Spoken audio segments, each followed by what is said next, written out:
Takže ja vás vítam pri našom prvom tutoriáli a v tomto tutoriáli by som vám chcela ukázať, ako si zrýchliť počítač, ale budeme na to potrebovať internet a počítač, vlastne to je všetko.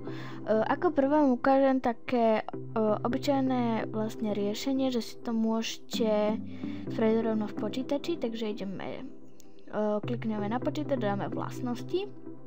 Som ukážu vlastnosti systému, dáme rozšírené systémové nastavenia a tu dáme spresnenie a výkon a nastavenia. Vlastne toto je to, akože vlastne toto dosť rýchly počítač, pretože vlastne toto všetko, tie animácie, napríklad tieto efekty, sú dosť náročné na počítač, takže dáte si, keď by ste chceli zrýchliť počítač, dáte si nastaviť s cieľom dosiahnutia najlepšieho výkonu. Ja vám to ukážem. Bude to vyzerať ako o dosť starší počítač, ale o dosť to zrýchly počítač. Ja si dám nastavenie a ja si dám nastaviť s cieľom dosiahnutia najlepšieho vzhľadu, lebo ja nepotrebujem zrýchľať počítač. Počkáme, kým sa nám to načíta. A to bol prvý spôsob. Druhý spôsob je cez príkazový riadok. Takže napíšeme do štátu cmd. Spustíme. A napíšeme sem mcconfig vlastne.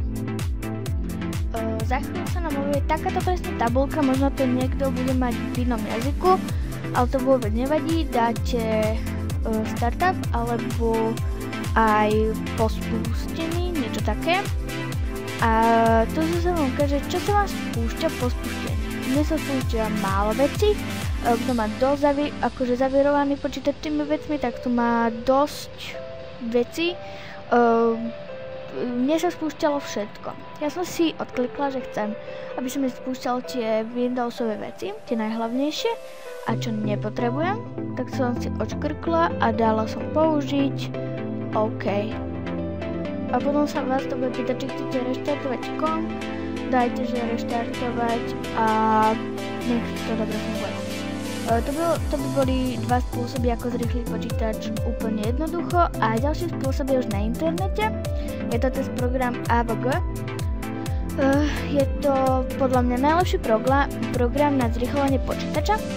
Môžete si stiahnuť skúšobnú verziu, ja mám tiež skúšobnú, ale keď niekto chce, si ju môže kúpiť, ale samozrejme existujú aj kľúče, hacky a takéto veci, takže vlastne toto všetko tam nemôžete si to prečítať. Keď si ho stiahnete, tak si to nainštalujete, to snad dokáže každý, dúfam. Ja si pustím to AVG. Ja ho mám tu. AVG. Takéto dve ikonky sa vám vlastne zobrazí. Ja si ho dám na plochu. A vlastne kliknete na AVG klik jedným vlastne údržba, jeden kliknutím znamená toto. Počkajte chvíľku a ukáže sa vám takáto tabulka. Keď si ju nekúpite, dáte, keď máte zakúpený, tak dáte enter.k a tu sa dáte meno, organizácia a kľúč. Keď nemáte, dáte toto. Starting spúšťania v jedným kliknutím. No. A teraz nám vlastne skúma celý disk a najdlhšie to trvá asi defragmentáciu disku. To trvá aj 2 dní, jeden deň necháte to trošku spustené, hrajte hry a tak, ale necháte to spustené.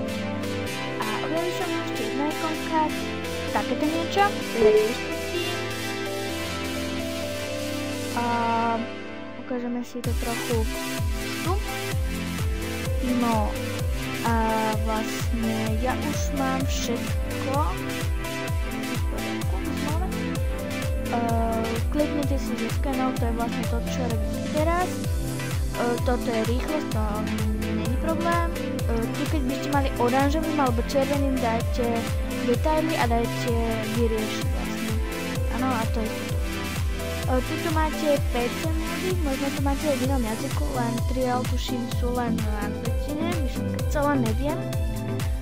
Módy vlastne. Turbo mod je na zrýchlenie počítača, keď si ho dáte.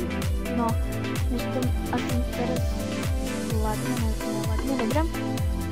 No a počkáme, kým sa nám to dá do turbo módu.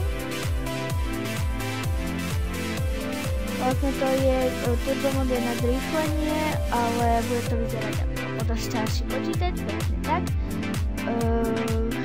Keby sa náhodou niekomu laglo, že jak mne, ako mne proste som nevedela, ako sa zbaviť toho vzhľadu, tak kliknite na štandard a keby sa vám to neobjavilo, zavrite HVG a spúšte ešte raz, to pomôže.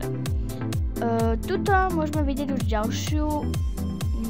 ďalšiu vlastne takú kolónku a tu máme, že na koľko percent je váš počítač vlastne vyliečený. Toto je rýchlosť, to ja ešte nemám, to je posledné vlastne, ale ja už mám počítač celý vyčistený, tak si môžete vyšiť. Vy by ste to tu mali aj oranžové a tak a toto je lietadlový motor, nie.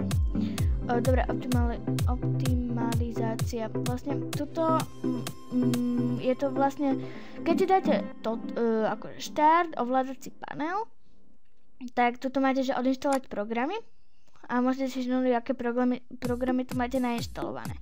A tuto vám to odinštaluje, klasicky kliknete na to, čo chcete odinštalovať a dáte odinštalovať. Toto je toto isté, odinštalovať programy, tak vlastne. A to vám tiež odinštaluje programy, len musíte, tak, je to trochu inak, ale je to vlastne, písali tam, že to je vlastne lepšie, pretože to akože vyliečí, akože aby sa vám tam už nezobrazovali a tak, že nemusia poškodiť počítač alebo tak. Podľa ja to nepoužívam a tak. Potom programy, vlastne všetko toto, čo aj tu máte v tomto, takže by som to už neriešila. Očistenie, tuto, áno, presne tak, toto je dôležité.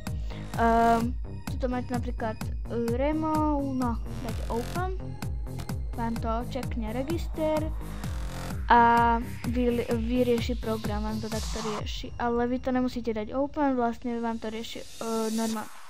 Ale keď kliknem napríklad na toto, to je register, čo sa má čistiť história, ja neviem, toto tu je všetko, proste môžete odkliknúť a dáte clean, ale ja už to mám. Keď tu nemáte to kolečko, tak už to máte. Problémy, áno, hard disk traverse, áno, tak, áno, a dáte next a môžete ho vlastne zrýchliť, vyriečiť, aby ste mali väčšiu pamäť a tak. Máme tu zlatý, to sa nehrajte, by som vám povedala, pretože to môže vážne poškodiť váš počítač. My keď sme mali ešte starý počítač, keď sme mali ešte starý počítač, tak my sme tam vlastne, chceli sme si, tuto máte, že systémové logo, akože keď zapnete počítač, tak tam máte vítajte, môžete si to zmeniť, všetko píšu áno, je to super. To je jediná podľa mňa nevýhoda tohto programu, pretože sa vám to môže zmeniť úplne a nemusíte to dať už naspäť, takže myslím to povedať. A pozrite, tuto sa vám to zastaví, keď máte tú defragmentáciu disku, mňa už asi nie, lebo ja už som to čistila pred hodinkou, no tak nejako, takže ja už toto neviem mať, ale vám sa toto zastaví a môže trvať 2 dní, 3 dní a tak. Dobre, takže toto by sme mali, s týmto sa nehrajte, nič tu nerobte. A toto sú vlastne všetky funkcie, čo sme si teraz ukázali. A tak. Je to dobrý program, ale nevýhoda je, že je vlastne platený, ale to je jediná nevýhoda, aj s tým má to je asi všetko. No a môžeme si dať ten PC scan.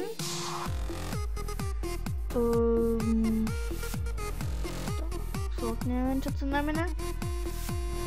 Nevadí, ja to nepotrebujem a proste tak. A ešte tu jeden, že úsporný, ale to tiež sa asi nehrajte, pretože to takisto by mohlo... my sme si to raz nastavili proste, takže keď to otvoríte, tak máte stále zapnutú ikonku AVG. A toto si to môžete meniť, ale my sme si to tak nastavili omylom proste, že keď sme vypli počítač batérie, tak sa nám to dalo do hnusného vzhľadu a stále, takže to s tým úsporným režimom sa nehrajte proste.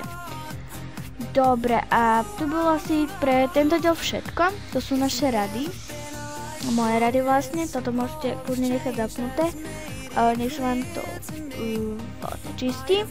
Ja vám ďakujem za pozrietie videa, dúfam, že sa vám video páčilo, keď áno, určite zanechajte like, keď nie, dajte dislike a napíšte mi prečo a ďalšie nápady na tutoriály píšte do popisu videa. Ďakujem za pozrietie a ahoj.